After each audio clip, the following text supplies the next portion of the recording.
সামনে যে বিশ্বকাপ আসছে সেখানে টি-20 বিশ্বকাপে কে অধিনায়কত্ব করবেন অলরেডি বিসিবি সিদ্ধান্ত নিয়েছে।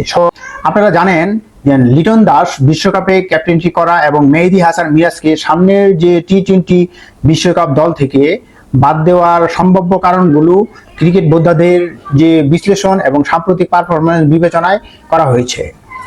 লিটন দাস কেন বিশ্বকাপের ক্যাপ্টেন হলেন, কিংবা মেহেদী হাসান মিরাজ কেন সামনের টি-20 বিশ্বকাপে স্কোয়াডে নেই। মেহেদী হাসান মিরাজ আপনারা জানেন ওডিআই এবং সাম্প্রতিক যে টেস্ট হলো জিম্বাবুয়ের বিরুদ্ধে চমৎকার সে পারফরম্যান্স দেখিয়েছেন। এই দুটি প্রশ্নই বাংলাদেশ ক্রিকেটের সাম্প্রতিক সময়ের সবচেয়ে গুরুত্বপূর্ণ এবং আলোচিত বিষয় হয়ে দাঁড়িয়েছে। লিটন দাসকে ক্যাপ্টেন্সি কেন করা হলো এই বিষয়ে অভিজ্ঞতা সবচেয়ে বড় কারণ, এবং লিটন দাস একজন ঠান্ডা মাথার খেলোয়াড় হিসেবে সর্বজন স্বীকৃত। লিটন দাস আপনারা জানেন 2015 সাল থেকে সে আন্তর্জাতিক ক্রিকেট খেলছে। গত বছরে তিনি বাংলাদেশের অন্যতম সিনিয়র ব্যাটসম্যান হয়ে উঠেছেন। আর ধারাবাহিকভাবে যদি আপনার বলা হয়, ধারাবাহিক খেলার অভিজ্ঞতায় তাকে নেতৃত্বের জন্য যোগ্য করে তুলেছে। তাছাড়া দলের যে ব্যালেন্স ঠিক রাখার ব্যাপারও সেখানে রয়েছে, কারণ আপনারা জানেন রাজনৈতিক ইস্যুর কারণে সাকিব আল হাসান দলে নেই, এবং শান্ত যেহেতু আপনার সব ক্রিকেটেই আপনার অধিনায়কত্ব করছে, কিন্তু তার পারফরমেন্সেও তেমন একটা ভালো না, এবং ক্যাপ্টেন্সির অপরিপক্কতার জন্য আপনার ভবিষ্যতে ক্যাপ্টেন করা নিয়ে বিসিবি বেশ আলোচনা করেছে। নাজমুল হোসেন শান্তর নেতৃত্বে এখনো পরিপূর্ণ বা পুরোপুরি আপনার পরিপক্ক হয়নি বলে মনে করা হচ্ছে। তাই অপেক্ষাকৃত নির্ভরযোগ্য এবং ঠান্ডা মাথার খেলোয়াড় হিসেবে লিটন দাসকে দায়িত্ব দেওয়া হয়েছে বলে ধারণা করা হচ্ছে। এবং মেহেদী হাসান মিরাজ কেন টি-20 দলে নেই সেটারও ব্যাখ্যা দেওয়া হয়েছে, খুব সুন্দরভাবেই ব্যাখ্যা দেওয়া হয়েছে।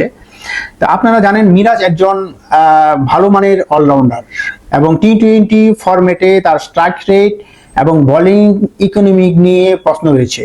তিনি ওয়ানডে এবং টেস্টে বেশ কার্যকর এবং খুবই গুরুত্বপূর্ণ একজন প্লেয়ার। তিনি দীর্ঘদিন যাবৎ দীর্ঘ সময় ব্যাট করা বা বল করার সুযোগ থাকে, কারণ টেস্ট এবং ওয়ানডেতে আপনারা জানেন অনেকক্ষণ আপনারা বল করতে পারবেন, 10 ওভার বল করতে পারবেন এবং দীর্ঘ সময় আপনি ব্যাট করতে পারবেন। কিন্তু টি-20তে কিন্তু এই সুযোগটা নেই, যার দরুন টি-20 ফরম্যাটে অধিকতর আপনার আগ্রাসী ব্যাটসম্যান বা কার্যকর স্পিনার প্রয়োজন। আপনারা জানেন যে মেহেদী হাসান মিরাজ তুলনামূলকভাবে অ্যাঙ্কার প্লেয়ার। টি-20তে সবসময় এটা মানায় না, টি-20তে সবসময় আগ্রাসী ভূমিকা থাকতে হয়।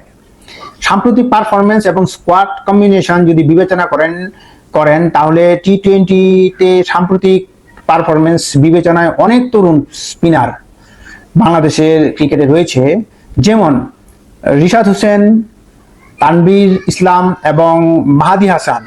তুলনামূলকভাবে টি-20তে ভালো করায় স্কোয়াডে তাদের জায়গা করে দিতে মেহেদী হাসান মিরাজকে বাদ দেওয়া হয়েছে বা বাদ করেছেন। সব মিলিয়ে এই সিদ্ধান্তগুলো দলীয় কৌশল, ফর্ম, ফিটনেস এবং ভবিষ্যৎ পরিকল্পনার ভিত্তিতে নেওয়া হয়েছে বলে ধারণা করা হচ্ছে।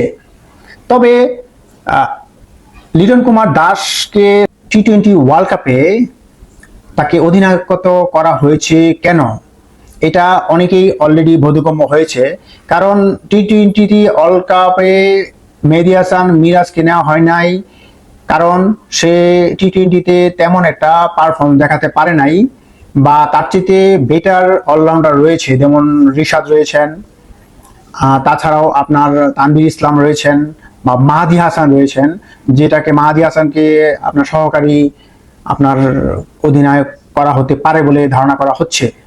সেহেতু তার জায়গায়, মিরাজের জায়গায় তাদেরকে এই দুইজন প্লেয়ার সিলেক্টেড হওয়ার সম্ভাবনা সবচেয়ে বেশি। এবং লিটনকে কেন করা হয়েছে আপনারা জানেন, লিটন মহেন্দ্র সিং ধোনির মতো একজন ঠান্ডা মাপের প্লেয়ার।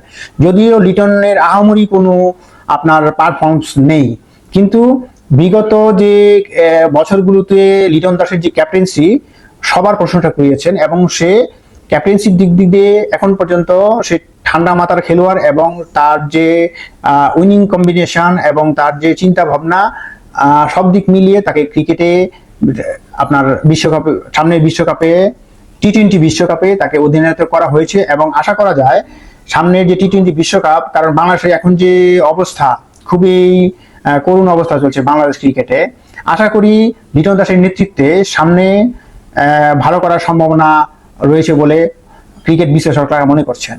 যদি আমার এই ভিডিওটি আপনার কাছে কিছুটা হলেও ইনফরমেটিভ মনে হয়, তাহলে অবশ্যই সাবস্ক্রাইব করুন এবং বেল বাটনটি অন করে দিন। সবাইকে ধন্যবাদ। আপনার দিনটি শুভ হোক।